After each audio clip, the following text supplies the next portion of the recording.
그 제가 주중에 하는 일이 지역자활센터라는 그 센터에서 일을 하고 있어요.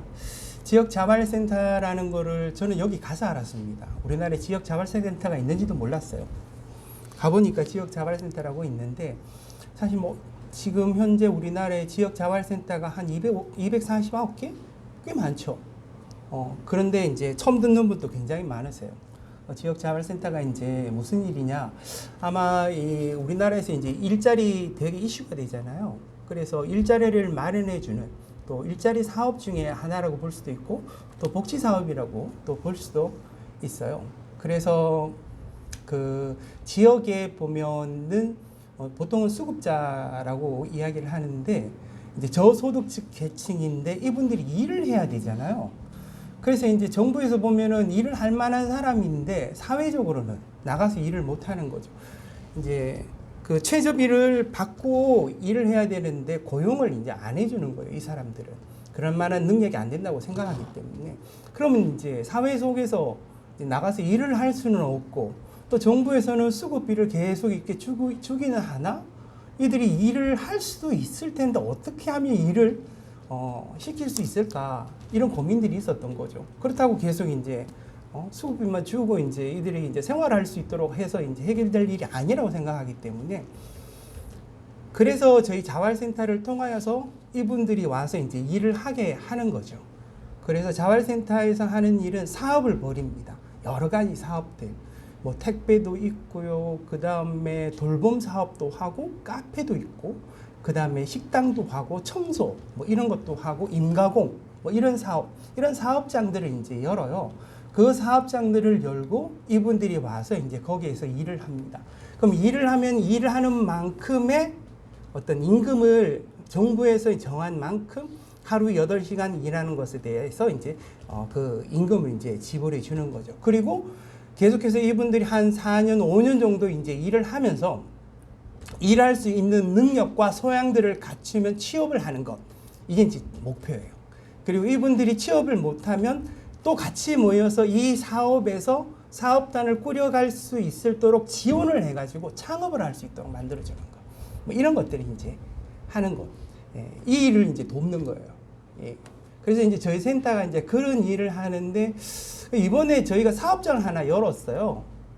작년부터 이제 준비를 해가지고 이번에 세탁 공장이라는 이제 사업장을 열고는 오픈하기 때문에, 그 오픈하기 위해서 이제 개소식이라 그래서 우리 사업장이 어떤 사업을 합니다. 우리 사업장을 하기 위해서 여러 가지 이제 물신양면으로 도움을 주셨는데, 이 도움을 주신 그 도움을 통하여서 이제 사업장을 열게 되었습니다. 이제 많은 사람들에게 그것이 이제 알리는 어떤 행사를 이제 하게 되는 거예요. 그래서 이제 이 세탁 공장에 있는 그 사업장에 참여하는, 우리 참여 주민이라고 이야기를 하거든요. 일하시는 분들을. 참여 주민들이 이제 함께 이제 그것을 이제 준비해 가는데, 사실상 보면은 이 개소식 이제 행사를 준비하면 많은 손님들이 찾아오잖아요. 그분들에게 이제 이것을 행사를 통해서 알려야 되는데 준비할 게 되게 많아요. 뭐도 하고 뭐 현수막도 붙이고 굉장히 많은데, 그런 것을 이제 준비를 대부분 우리 센터에 있는 이 실무자들이 그것을 이제 준비를 해요. 실제는 보면은 거기에 있는 참여 주민들이 준비를 해야 되기는 하나, 그 참여 주민들이 준비하기 너무 힘든 거죠. 그래서 이제 대부분 이제 실무자들이 이제 준비를 합니다. 그리고 이제 행사를 하면은 손님들이 와서 이제 행사를 하게 되는데, 거기 와서 이제 행사를 하면서 이분들이 가지고 있는 이 사업에 대한 의욕들, 뭐 이 사업에 가지고 있는 열정들, 뭐 이런 것들을 보여줘야 되잖아요. 근데 이제 표정들을 보면 그렇지는 않는 거죠. 이 행사를 왜 하나? 이 행사를 누구를 위해서 하나? 이 행사를 통해서 뭐 우리가 얻는 게 뭔가? 뭐 이런 것들을 생각하면은 뭐 행사가 귀찮고 성가시기만 하고 부담스럽지, 그들한테는 뭐 이렇게 크게 뭐 이렇게 와닿지 않는 행사처럼 느껴지는 거죠. 그러면서 계속 하는, 이 행사를 왜 합니까? 이 행사 뭐 귀찮습니다. 뭐 성가십니다. 뭐 이런 이야기 하고, 그분들에게 이 사업을 알리고 그들이 가지고 있는 마음을 나누고 뭐 소통하고 이런 어떤 행사인데도 불구하고, 실제 주인공인 그분들은 이제 그런 것들을 이제 하지 못하는 거죠. 어쩌면은 이 행사를 준비하고 또 그들에게 여기 오는 손님들에게 그것을 알리고 하는 것들을 전부 다 어쩌면은 이분들이 다 맡아서 해야 되지만 그런 부분들이 이제 안 되기 때문에 어쩌면 실무자리 했다고 볼 수가 있는 거죠. 그러면서 이제 제가 드는 생각은 참 그래요. 이 사업을 하면서 또 진행하면서 또 행사를 준비하면서 보면 그들과 어떤 생각을 나누고 마음을 나누고 또 이 사업을 통해서 그들이 생각하는 어떤 소망, 기대, 또 그들이 해야 될 역할 이런 것들이 좀 보다도 잘 나누어져야 되는 것들이 참 중요하다 이런 생각들이 들더라고요. 그렇죠? 근데 그런 것들이 제대로 나누어지지 않으면 실제 그들이 주인공임에도 불구하고 그런 것들이 이제 나타내지 못하는 일들, 또 그들의 마음들이 잘 나타나지 못하는 일들, 그들과는 무관한 것처럼 보여지는 그 행사가 진행된다 이런 생각들이 들었습니다. 어쩌면 세상에 돌아가는 일들 중에 그런 일들이 참 많지 않을까라는 생각이 들어요. 정부에서 어떤 일을 어떤 일을 이제 진행을 한다. 그러면 국민들이 그 일을 진행하는 것을 잘 알아야 되잖아요. 근데 그 국민들이 잘 알지 못하고 소통되지 못하면 그냥 정부 행사로 끝나버리고 정부가 추진하는 어떤 일로서 끝나버려서 그런 일이 절대 이제 국민들한테 호응되지 못하는 경우도 참 많이 있는 것들을 보게 됩니다. 그죠? 어쩌면 이 교회가 이 예수 그리스도를 믿고 또 예수 그리스도의 신앙 가운데 신앙의 삶을 살게 하는 것, 이런 것도 교회에서 이제 해야 되는 역할이기도 합니다. 근데 저도 이제 교회에서 사역을 하다 보면은요, 교회에서 무엇인가 하나님의 뜻을 가지고 이것을 합시다! 라고 이야기를 하고 막 견교인한테 이제 그것을 이제 막 홍보하고 알리잖아요. 때로는 이것을 알려도 거기에 있는 교인들 많은 사람들은 그것들을 잘 이렇게 받아들이지 못하는 경우도 되게 많아요. 잘 이해하지 못하고 또 잘 수용하지도 못하고 그래서 그 일에 적극적으로 헌신하고 참여하지도 못하고 이런 경우를 또 많이 보게 됩니다. 그런 것들을 참 많이 보게 됩니다. 그래서 이 본문을 제가 이렇게 보면서 그런 생각이 드는 거는 제가 전에 또 말씀드렸다시피 예수님이 이 땅 가운데 오셔서 하나님 나라를 보여주시고 하나님 나라를 펼쳐가시잖아요. 근데 여기에 있는 많은 유대인들이 이 예수님이 가지고 계신 뜻이 무엇이고 예수님이 이 일들을 왜 하시는지 예수님이 또 우리에게 전해주는 메시지가 무엇인지를 이 당시 유대인들이 그것을 잘 이해하지 못하면 예수님이 무슨 말을 하는지 무엇을 하고자 하는지 아무리 설명해도 그들이 그것을 잘 소통하지 못하면 결국에는 그것에 자꾸 멀어지는 행동들을 할 수가 있어요. 실제 복음서에 나타나는 내용들이 그런 내용들이 참 많습니다. 주님이 뭔가를 하고 또 뭔가 메시지를 드러내고 뭔가를 하려고 해도 이 주님이 가고자 하는 그 길들을 이해하지 못하는 거죠. 주님이 왜 저렇게 행동하실까? 왜 저런 말을 하실까? 이해하지 못하는 거예요. 그러면은 주님이 가시는 길과 거기 당시에 있던 이 유대인과는 괴리된 어떤 생각들 또 괴리된 삶들을 이렇게 살아가는 게 되는 거예요. 그죠? 이 예수 그리스도의 이 복음이 교회 가운데 이렇게 펼쳐지잖아요. 한국 교회도 그 복음을 받아들였어요. 그러면서도 우리가 한국 교회를 보면서 한국 교회가 가지고 있는 많은 문제들에 대한 이야기들을 하게 됩니다. 그죠? 그러면서 드는 생각이 이거예요. 예수 그리스도가 혹은 하나님께서 하나님의 말씀을 통하여 메시지를 전하시지만 그 메시지를 듣고 그 말씀 가운데 사는 그 삶은요 어떤 과정 속에서 일어나는 거지 한순간에 그것을 습득하여 받아들이지는 못한다. 또 한 가지는 예수 그리스도 하나님의 말씀이 선포되고 메시지가 있지만 그것이 인간 세상 사회 속에서 어떻게 형성되어져야 되는지 혹은 한 개인의 마음 가운데 그 복음의 역사가 어떻게 이루어져야 되는지 또는 내 안에 예수 그리스도가 믿는 그 믿음의 삶이 어떤 삶이어야 되는지를 이해하고 내 안에 확신을 가지고 그것이 내가 살아가는 실제 삶이 되어지는 과정.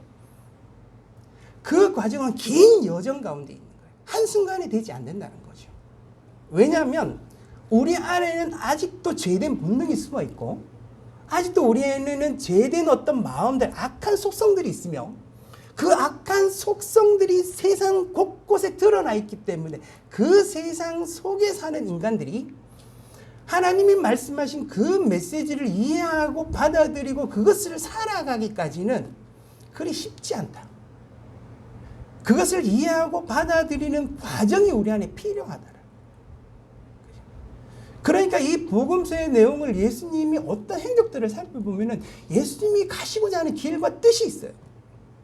그런데 그 길과 그 뜻이 이렇게 되면 좋을 것 같은데 그거와 정반대되는 삶들, 정반대되는 어떤 행동들을 보여줄 때도 있단 말이에요. 왜 주님은 그렇게 하실까라고 생각해 보면 그건 인간에 대한 이해 때문에 그래요.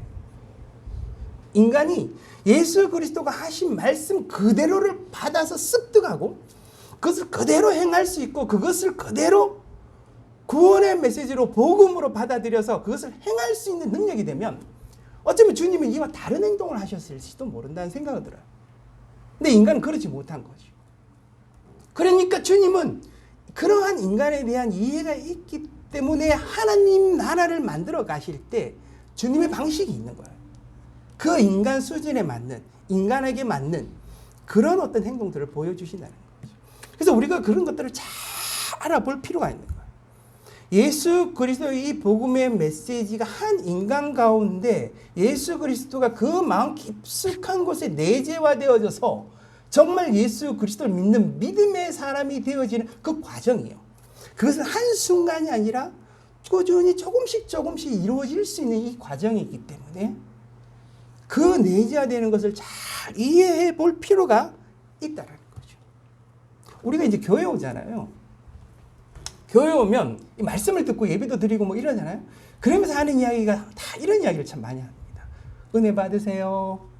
은혜 받으세요. 이런 이야기 많이 하잖아요. 은혜 받으세요. 은혜 받으세요. 그러니까 그리스도인이 예수 그리스도를 믿는 이 믿음의 과정 속에서 정말 중요한 부분이 가장 기본이 되는 과정이 뭐냐면 내가 예수 그리스도를 믿기 때문에 뭔가를 해야 한다. 뭔가를 이루어야 된다.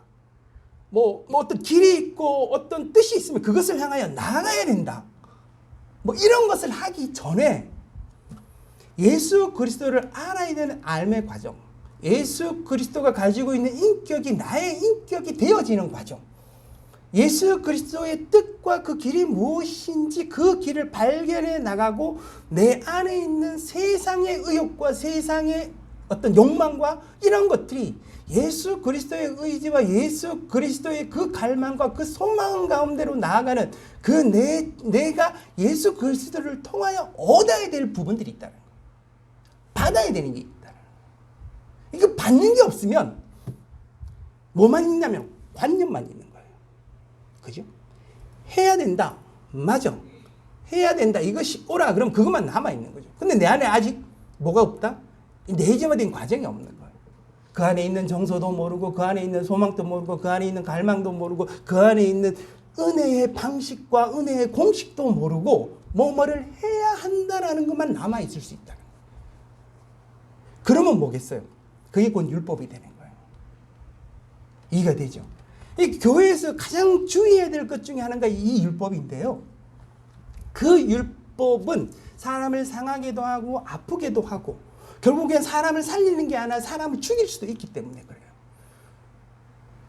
그러니까 이 율법은 하나님이 우리에게 주셨을 때 정말 하나님을 믿는 가장 귀한 도구로 우리에게 주셨는데 이 도구가 인간이 가지고 있는 이 내재화되어지는 과정 없이 하나의 법령으로만 하나의 규칙으로만 우리에게 다가오면 원칙으로만 다가오면 이것이 내게 율법이 되는 거예요. 이것만 하면 된다라고 될 수 있는 거죠. 이것만 해야 되겠다라고 하는데 나는 전혀 아직도 그 부분에 대한 이해, 그 부분에 대한 생각 이런 것들이 고쳐지지 않는 거예요. 그럼 그 안에 내 안에 계속된 갈등도 있는 반면에 그것이 어떤 형식이 되어져서 거기에 있는 많은 사람들 가운데 소통되지 못한 부분들이 생겨. 어려움이 생기고 갈등이 생기고 아픔이 생기고 힘든 것들이 생겨나게 되죠. 그러니까 하나님이 주신 이 율법이 우리 안에 정말 받아들이고 이해되고 그것이 정말 실제의 삶이 되어지는 이 과정들은 이 예수 그리스도가 오셨을 때 이것이 무엇인지 실체를 예수님이 보여주시는 거예요. 너희들이 이 율법이 이것인지라고 생각을 하지. 그럼 이것이 뭐냐라는 거예요. 이것은 하나님을 위하는 것이고 이것은 인간을 위한 것이고 이것은 이웃을 사랑하는 데 사용되어지는 부분인데 이것이 핵심이 되는 부분인데 이런 부분들의 생각과 마음과 정서와 소망 이런 것들 없고 뭐만 남아있다고요? 원칙만 남아있다. 기준만 남아있다. 척도만 남아있다. 그러니까 계속해서 문제가 되어지는 것이죠. 그럼 뭐가 필요하냐면 은혜가 필요한 거예요. 예수 그리스도로부터 받아야 될 은혜들이 있다라는 거예요. 예수 그리스도가 왜 그런 말씀을 했고 예수 그리스도가 왜 그런 행동을 했으며 그 안에 담겨져 있는 인간을 사랑하는 구원의 방식, 은혜의 방식이 무엇인지를 인간이 이해하고 그것이 내 안에 내재화되고 녹아 들어가는 그런 것들이 내 안에 필요하다는 거예요. 그런 과정들이 있어야 된다는 거죠. 그런 과정이 없으면은 우리 안에 이 율법은 사람을 아프게 하고 힘들게 하고 내 안에 하나님을 알지 못하게 하는 그런 것으로 내 안에 작용하게 된다는 거죠. 그 결국엔 모든 사람들을 힘들게 하고 어렵게 하는 것들이 나타나게 된다는 거예요. 그죠? 그래서 우리가 마가복음 2장을 우리가 봤잖아요. 2장을 보면서 이 안식일에 대한 부분들을 우리가 봤어요. 그죠? 근데 이 3장에 와서 또 굳이 안식일에 대한 이야기가 또 나옵니다. 그죠? 3장을 우리가 읽었는데 다시 한번 보면은 이 안식일에 또 어떤 사건이 일어납니다. 예수께서 다시 회당에 들어가시니 한쪽 손 마른 사람이 거기 있는지라 사람들이 예수를 고발하려 하여 안식일에 그 사람을 고치시는가 주시하고 있거늘 예수께서 손 마른 사람에게 이르시되 한가운데 일어서라 하시고 그들에게 이르시되 안식일에 선을 행하는 것과 악을 행하는 것 생명을 구하는 것과 죽이는 것 어느 것이 옳으냐 하시니 그들이 잠잠하거늘 그들의 마음이 완악함을 탄식하사 노하심으로 그들을 둘러보시고 그 사람에게 이르시되 내 손을 내밀라 하시니 내밀매 그 손이 회복되었더라. 주님이 이 사건을 통해서 하시고자 하는 것은 손 마른 사람을 낫게 했다는 것보다 뭐겠어요? 안식일에 관한 거예요. 처음부터 이 사람들이 여기에 있는 사람들이라고 했을 때 대부분의 사람은 아니었을 거예요. 아마 바리새인과 서기관 같은 사람들이었어요.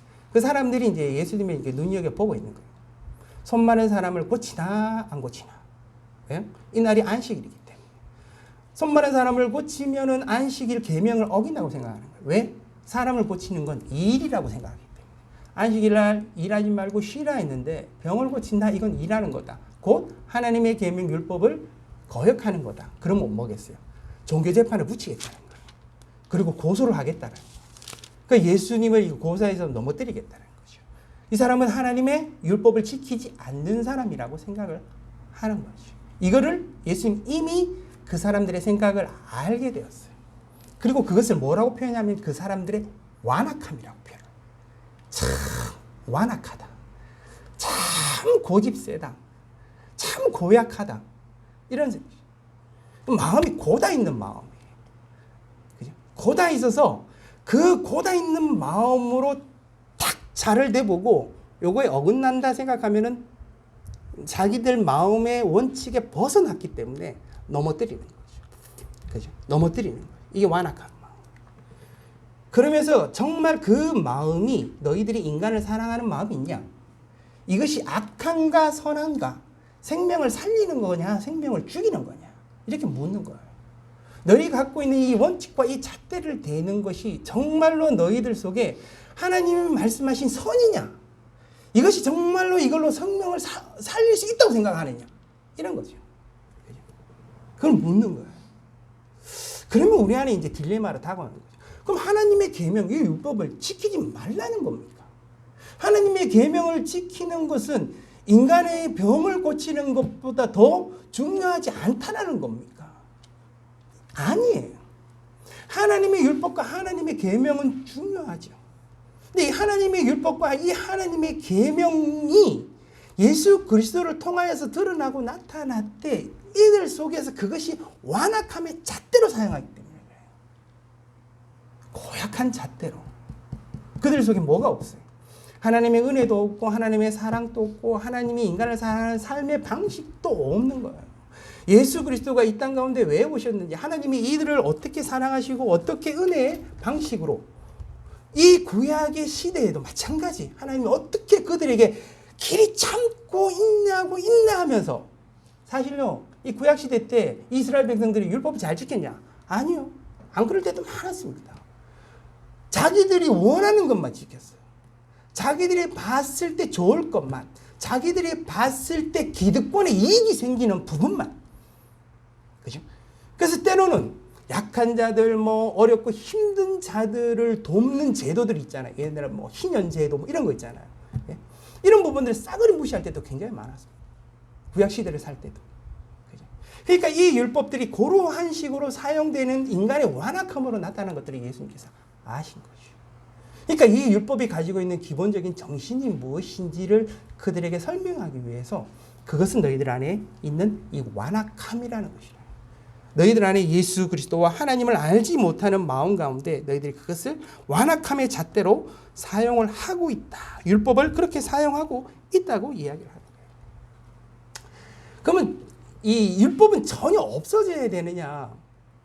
계명은 다 없어져야 되느냐? 그걸 이야기하는 것은 아니에요. 하나님의 계명과 하나님의 율법은 우리들 삶 가운데 귀한 도구라고 이야기를 했잖아요. 주일날 우리가 날을 정해서 이렇게 예배를 드리는 것. 이것을 우리가 인간이 살다 보면 때로는 이럴 때가 있어요. 교회 나오기 싫을 때도 있고 귀찮을 때도 있고 인간이 약해서 신앙이 아무리 좋아도요 그럴 때도 있습니다. 네? 왜 인간은 늘 한결같지 않거든요. 변하거든요. 그냥 마음이 변하기도 하고 힘들기도 하고 지치기도 하고 이럴 때가 있어요.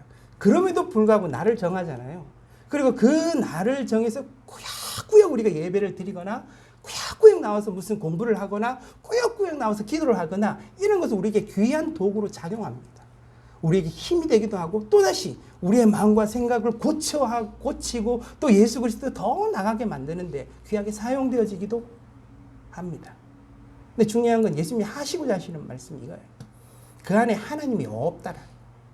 그 안에 예수 그리스도의 은혜와 예수 그리스도의 진리의 그 생명이 없는데 뭐만 남아있다라는 거예요. 형식만 남아있는 거예요. 율법의 잣대만 가지고 하나님의 아들인 예수 그리스도가 전하고 있는 그 메시지에 대한 이해도 없고 예수님이 안식이라 손만한 사람을 왜 고치고 있는지에 대한 이해도 없고 완악함의 그 잣대로만 그들의 기독권을 누리려고만 하는 그런 완악함으로 그 악한 마음으로 그 잣대를 대고 있기 때문에. 근데 그것이 이 바리새인과 서기관에만 있는 게 아니라 이것이 확장될 거예요. 또 유대인들에게 계속해서 그게 전해지는 거예요. 그죠? 그 완악함들은 더 전해지는 거예요. 이 교회 속에도 그런 게 참, 전번에도 제가 그런 예들을 좀 들었습니다만 교회 속에도 그런 일들이 참 많이 있을 수 있어요. 네. 하나님을 잘 믿는다 하고 교회 생활을 열심히 하는 사람들 이렇게 우리가 가끔 보잖아요. 안타까울 때가 한 번씩 있어요. 가만히 보면 그들 속에 하나님의 은혜가 없어요. 가만히 보면 그들 속에 정말 진리의 생명의 말씀이 없어요. 그들이 또는 세상 가운데 살 때는 그들이 있는 말씀의 메시지가 큰 그들의 삶의 역할이 되어져서 힘이 되어져서 혹은 지혜가 되어져서 예수 그리스도의 삶으로 드러나는 것들이 없을 수도 있어요. 교회에서만 뭐로 남아있는 거예요? 형식으로만 남아있는 거예요. 율법으로만 남아있고 잣대로만 남아있는 것들 가끔 보는 거예요. 그래서 사람들이 교회 오잖아요. 그런 것 때문에 이제 상처를 받는 거예요. 그런 것 때문에 이제 힘들어하는 거죠. 제가 다시 말씀드리면 그 율법이 소용없다라는 게 아니에요. 그 율법에 하나님의 마음이 없는 거죠. 그럼 어떻게 되는지 아십니까? 다시 돌아가야 돼요. 뭐를 내려놓고 율법을 내려놓는 한이 있더라도요. 다시 하나님께 가야 돼요. 다시 하나님의 은혜를 구해야 돼요. 다시 예수 그리스도의 은혜를 구해야 돼요. 예수 그리스도의 지혜를 구하고 예수 그리스도의 마음을 구하고 예수 그리스도의 은혜를 구하고 다시 그것을 받아야 돼요. 만약 그것을 못 받잖아요. 우리가 맨날 주님 은혜를 받아야 됩니다. 은혜를 받아야 됩니다. 그 이유가 거기 있어요. 은혜를 못 받잖아요. 그러면은 자기가 더 잘난 그리스도인의 의가 되어지기 위해서 계속해서 형식만 남는 거예요. 더 메말라 가는 거죠. 더 엄격한 잣대로 들이대고 너희들 한 말아 나는 이 잣대로 나는 살고 있다. 너희들은 그렇게 못 살면 너희들 다 문제가 있는 거야. 응? 내가 옳고 너희들은 틀린 거야. 이러면서 막 계속해서 들이대는 거죠. 그 안에 사람을 살릴 수 있겠어요? 생명을 살릴 수 있겠어요? 오늘 본문처럼 그것이 선이 될까? 그것으로 사람을 살릴 수 있으냐? 이것은 너희들의 완악함 뿐이라는 거예요. 너희의 자기의 의로만 살아가는 그 완악함이라는 거예요. 이 자기의 의라는 거예요. 자기의 의. 이게 예수 그리스도의 의가 아니에요. 자기의 의라는 거예요. 예수를 믿는데 가장 인간에게 중요한 부분이 뭔지 아세요? 자유입니다. 의외로. 주님이 우리를 자유를 위하여 부르셨으나 갈라디아서 말씀하시잖아요.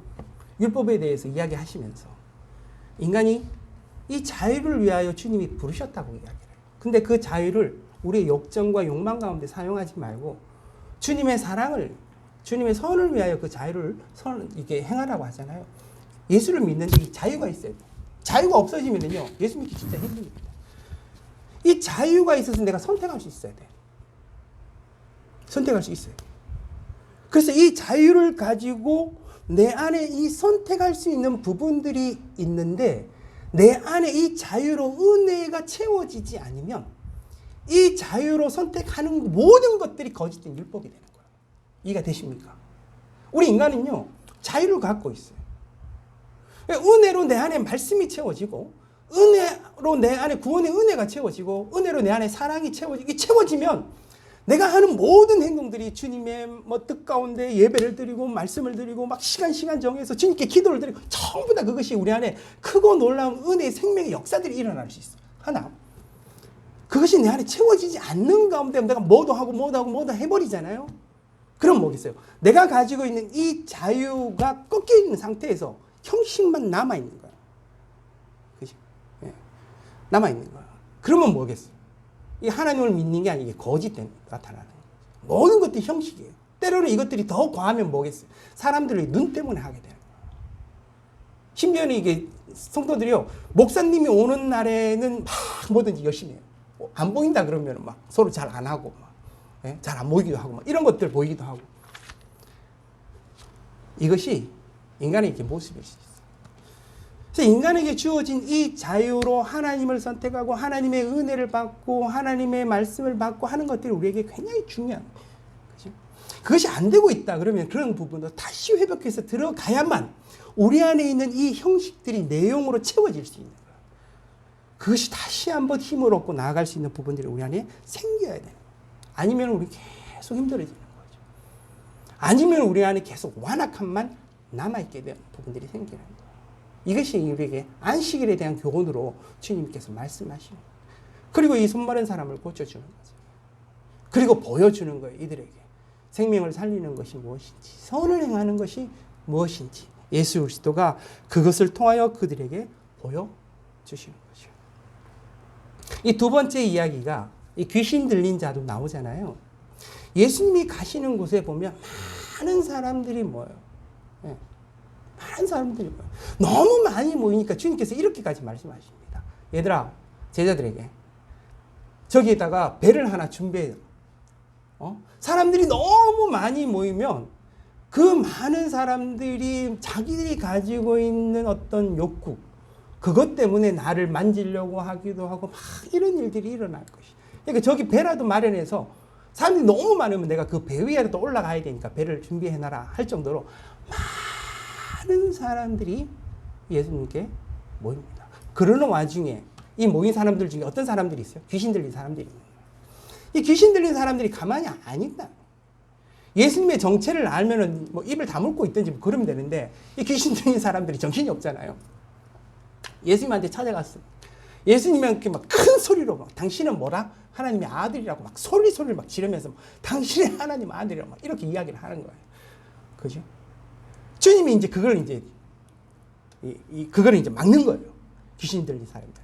너희들 절대 그렇게 말하지 말라고. 이렇게 이제 이야기하는 것들이 여기 나옵니다. 앞에도 그 이야기가 있었잖아요. 두 번째 여기 3장에도 또 이야기가 나옵니다. 귀신 들린 사람이 예수님의 하나님의 아들인 정체를 아니까. 근데 주님이 그것을 자꾸 막습니다. 하지 말라고. 왜 그럴까요? 우리가 그 전번에도 살펴봤어요. 왜 그럴까요? 예수님이 이 땅 가운데 하나님의 나라를 드러내시고 모든 세상에 있는 많은 사람들이 예수 그리스도를 받아들이고 예수 그리스도의 구원의 메시지를 듣고 하나님 나라가 세워지려면 더 많은 사람들에게 예수님의 정체가 드러나야 됩니다. 예수님은 하나님의 아들이라는 게 분명하게 전해지고 그것이 분명하게 드러나야 돼요. 정말 하나님의 아들, 예수님이 그 당시에 막 메시지를 전하고 막 정말 인간이 할 수 없는 놀라운 이적들을 행하면서 그가 나타나서 그들에게 짠 하고 나타나서, 그죠? 난 하나님의 아들이야 라고 선포하고 그것을 막 드러내고 나타내면 어떨까라고 한번 상상해 보십시오. 과연 그때 유대 사회에서 예수님이 그렇게 하셨습니다. 수많은 사람이 더 모이겠죠. 더 많은 사람들이 모이겠죠. 정말 저분은 우리 하나님의 아들이야. 저분은 우리를 구원하려고 하나님의 사람이야. 그래서 더 많은 사람들이 모이겠죠. 그 많이 모인 사람들이 뭘 가지고 있는지 아세요? 하나님을 향한 기대가 있어요. 하나님을 향한 그들 속에 내재되어 있는 욕망이 있어요. 이제 그 하나님이 우리 가운데 오셨으니, 하나님의 아들로 우리 가운데 오셨으니 하나님의 나라를 세워보자. 이 세상을 정복하여 하나님의 나라로 만들어 보자. 예수 그리스도 이 땅 가운데 오셨으니 이 예수 그리스도를 중심으로 해서 하나님의 나라를 만들어 보자 하며 세계에다가 이 세상 가운데 하나님의 나라를 세우려고 하는 사람들이 엄청나게 모일 거예요. 특히 유대인들은 로마의 억압 속에 살고 있잖아요. 그럼 뭐겠어요? 그들이 해방하고 그들이 하나님의 나라를 도구 삼아서, 그죠? 예수 그리스도 그분을 왕으로 삼아가지고 완전히 하나님의 나라로 이 유대 나라를 만들고자 하는, 세우고자 하는 일들이 쿠데타처럼 일어나지 않겠습니까? 그죠? 또 반면에 정말 율법주의, 율법 가운데 사는 사람은 더 어떡하겠어요? 더 하나님의 율법 가운데 살려고 노력할 거예요. 이제 하나님이 이 땅 가운데 오셨으니 저 하나님이 원하시는 그 율법, 이 법령을 더 철저히 지키게 더 열심히 지키려고 노력을 하고 그런 사람이 생깁니다. 그럼 또 어떤 사람이 생긴지 아세요? 그렇게 살지 못하는 사람들이 생길 거란 말이에요. 율법 가운데 더 살지 못했던 사람들, 가난하고 약했던 사람들, 세상의 억압 가운데 살았던 사람들은 더 이제 놀리는 거예요. 나는 저렇게 의롭게 살지 못해. 나는 저 하나님과 가까이 갈 수 없어. 나는 죄인이야. 세리와 이 죄인들은 더 꼬꾸라질 수밖에 없는 그런 세상이 되는 거예요. 그지? 어쩌면 그 예수 그리스도가 하나님의 아들이라고 선포되는 그 순간에 어쩌면 우리가 상상하지도 못할 일들이 그 가운데 일어날 수도 있어요. 가장 결정적인 게 뭔지, 가장 결정적인 게 예수 그리스도가 십자가를 지지 못한다는 거예요.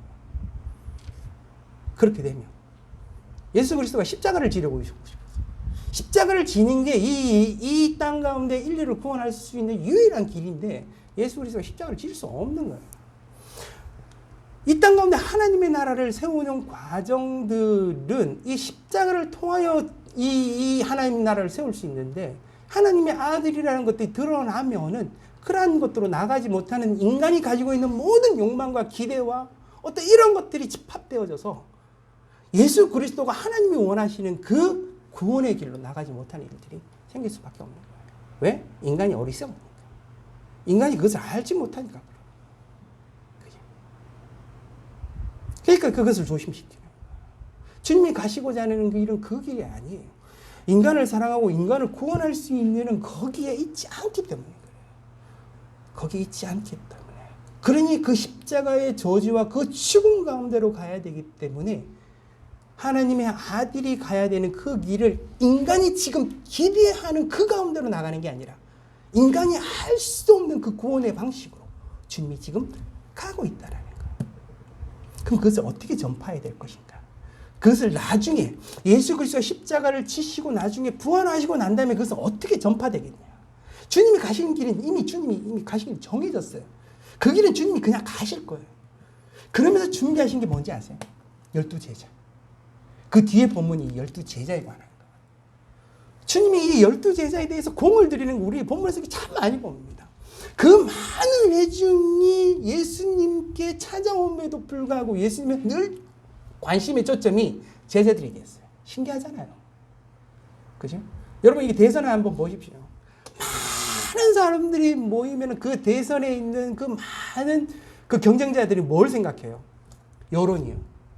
그죠? 국민들이 가지고 있는 이 생각, 그 회중들의 생각, 그것에 초점을 두잖아요. 주님은 달라요. 어디에 초점을 두느냐? 그 많은 회중들의 생각이 이미 인간적인 마음과 생각으로 가득 차 있다는 걸 알기 때문에 그들에게 말씀과 메시지를 전하나 정말 예수 그리스도의 복음의 선포는 누구를 통해 이루어지냐면 예수 그리스도의 제자들을 통해 이루어진다는 걸 주님이 너무나도 잘 아십니다. 누구에게 초점? 12제자들에게 초점을 맞죠. 그렇게 주님의 뜻을 두고 그것을 생각하여서 주님이 이 12제자를 부르는 거예요. 12제자를 불러서 이 12제자를 통하여서 하나님 나라가 만들어질 수 있도록 하나님의 나라의 복음이 선포되고 이 복음이 확장되어지는 것, 이 12제자, 이 사도들을 통하여서 이루어질 것을 아시는 거죠. 그래서 이 12제자를 부르는 거예요. 그러면서 이 14, 15절을 보면은요, 이 12제자를 통하여서 하시고자 하는 일들이 있는데요. 이렇게 말씀하고 있어요. 이 12를 세우셨으니 이는 자기와 함께 있게 하시고 또 보내사 전도도 하며 귀신을 내쫓는 권능도 가지게 하려 하심이니라. 12제자를 부르신 이유 세 가지가 여기 나타나는데요. 첫 번째, 같이 함께 생활하려고. 이 첫 번째. 두 번째, 전도하려고. 세 번째, 귀신을 쫓아낼 만큼의 권능을 있게 하려고. 이것이 세 가지. 이거는요, 예수 그리스도가 떠나고 난 다음에 이 사도들이 복음을 전파할 수 있는 그 자격, 혹은 그 복음을 전파할 수 있는 힘, 능력, 그러한 것들이 이 세 가지를 통해 나옵니다.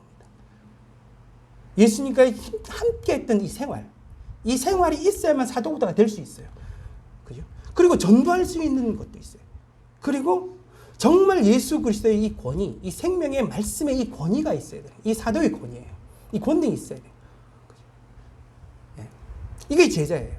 그럼 지금의 우리들이 교회에 와서 최종적으로 우리가 가지고 있는 목표가 뭡니까? 예수 그리스도 제자예요. 우리가 교회에 모여서 신앙생활을 하면서 무엇이 되고자 합니까? 예수 그리스도의 마음을 가지고 예수 그리스도의 뜻을 품는 예수 그리스도의 제자가 되는 건데, 제자가 되려면 이 세 가지가 필요하다는 거예요. 뭐가 있다? 예수 그리스도와 함께하는 것이 있어요. 예수 그리스도와 함께하는 것. 예수 그리스도와 먹고 예수 그리스도와 마시고 예수 그리스도의 말씀을 듣고 예수 그리스도의 생활하면서 예수 그리스도에 대해서 알아가고, 이런 것들이 이 제자의 삶이에요. 교회에서 우리는 뭘 하느냐? 신앙생활 하잖아요. 이 신앙생활을 때 예수 그리스도의 마음과 예수 그리스도의 삶과 예수 그리스도의 뜻을 우리가 함께 알아가는 것들이에요. 이게 함께 생활하는 거죠. 그렇게 함께 생활하면서 그것을 알아가는 것들이죠. 그래서 그것을 알아가면 뭐겠어요? 이것이 좋은 것이고 나만 아니라 많은 사람들에게 필요한 겁니다. 그것을 전하는 거예요. 전하는 거예요. 근데 그 전하는 방식이 우리가 요즘도 계속 이야기하잖아요. 노방전도의 시대는 뭐 끝났다, 관계전도다, 이런 이야기를 하잖아요. 이게 메시지로 전해지는 게 아니라 보겠어요. 이 사람의 마음과 마음이 연결되어져서 전해지는 방식이잖아요. 지금 우리가. 그죠? 그것을 모르면, 메시지만 들으면 이게 뭔지 몰라요. 예수 믿고 천강 갑시다 그러면 니 나가라 뭐 이렇게 되는 거예요. 모르니까. 그죠? 근데 내가 사는 이 삶으로 그들 가운데 부딪혀서 내 마음과 그 마음이 함께하면 정말 제가 나를 사랑하는구나, 그런 것들을 느끼게 되고, 제 안에 은혜가 있어서 그 은혜가 나에게 미치는구나, 그런 것들을 경험하게 되면 그것이 이제 전도가 되어지는 방식이잖아요. 근데 또 하나가 있어요. 권위라고 하는 권능이요, 권능. 예수 그리스도의 메시지를 전할 때요, 이 그리스도인에게 참 필요한 게 이게 권능이에요, 권능. 참 알 수 없는 부분인데요. 제가 권위에 대해 전번에 한번 말씀드렸잖아요. 내가 A라고 이야기했을 때 그 A를 받아들이는 사람이 그 A의 무게를 잰다고요. 그죠? A가 갖고 있는 그 메시지의 무게를 그 듣는 사람은 잰다고요. 근데 그 무게가 너무 가벼워. 들으나 마나요. 흘려버려요. 근데 그것이 무겁게 들려지면 뭐예요? 그 마음에 받아들이게 되어지는. 그것이 영향력이, 그것이 권위가 되어지고 힘이 되어지는 부분들입니다. 예수 믿는 사람들에게 이 복음을 전파할 때 이 복음 가운데 있는 이 메시지가 그 사람이 가지고 있는 인격의 이 권능, 영적인 어떤 권능과 함께 전해지는 거예요. 그 권능이 없으면 전해도 무게감이 없는 거죠. 그러니까 전파가 잘 안 되는 거예요. 그죠? 그 권능이 있어야 되는 거예요. 이 제자들이 예수 그리스도와 함께 그 권능의 힘들이 있지 같이 생기는 거예요. 그래서 함께 생활하고 함께 전도하고, 그리고 그 복음이 전해지는, 귀신을 내쫓을 만큼의 그런 어떤 본능들이, 그런 영적인 인격적인 본능들이 그것에 함께 드러나서 나타나서 그것이 전해진다라는 거예요.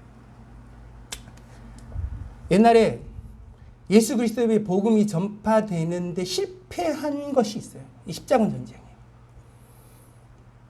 십자군 전쟁이 복음을 믿는, 하나님을 믿는 나라가 이것을 세상 가운데 더 전하기 위해서 어디로 갔느냐면 저기 아랍 지역으로 가게 된 거예요.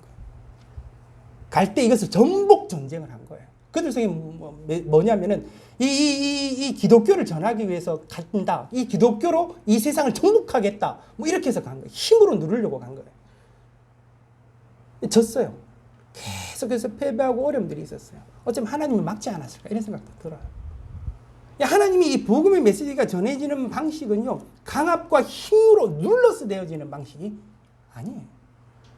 예수님이 그 당시 했던 방식과 같은 거예요. 십자가의 죽으심과 같은. 구원의 은혜의 마음이 있어야 이 복음이 전해지는 방식이에요. 저번에 이게 9.11 테러 있었잖아요. 테러가 있었을 때 미국 이라크 전쟁이 일어났어요. 그때 있는 많은 근본주의자들이요. 그들이 기도를 이렇게 했어요. 이제 이슬람 지역에 가서 미국이 가서 전쟁을 해서 정복해서 이제 이것이 기독교가 새 세계를 정복하는 이 정복 경쟁이 될 것이다 하면서 막 기도하고 그랬어요. 그죠? 근데 이라크 전쟁도 실패했잖아요. 그 속에 숨겨져 있는 많은 사람들이 그런 마음들을 가지고 있지만 그냥 인간을 파괴하는 거거든요. 이 전쟁을 통해서 복음이 전해지는 게 아니잖아요. 그죠? 물론 그것이 복음 이게 전쟁 가운데 끝난 후에 그 복음이 그 나라 가운데 조금씩 확산되어지는 이런 일들이 일어날 수 있어요. 근데 복음을 전하기 위해서 막 전쟁을 하고 이 전쟁을 통하여서 막 복음으로 막 이렇게 강하게 억압적으로 아니라는 거예요. 그런 방식으로 이게 복음이 전해지는 게 아니라는 거예요. 이게 예수 그리스도의 이 십자가의 방식이에요. 그것을 알아요. 그래서 12를 준비하시고. 예수님이 능력이 많아서 12이죠. 우리 어쩌면 한 사람도 하기 힘들 수도 있어요. 그죠? 나 또한 예수 그리스도의 제자가 되는 것도 힘들고, 나도 열심히 예수 그리스도를 닮아서 나와 비슷한 제자를 한 사람이라도 만드는 거, 이게 쉽지 않을 수도 있어요.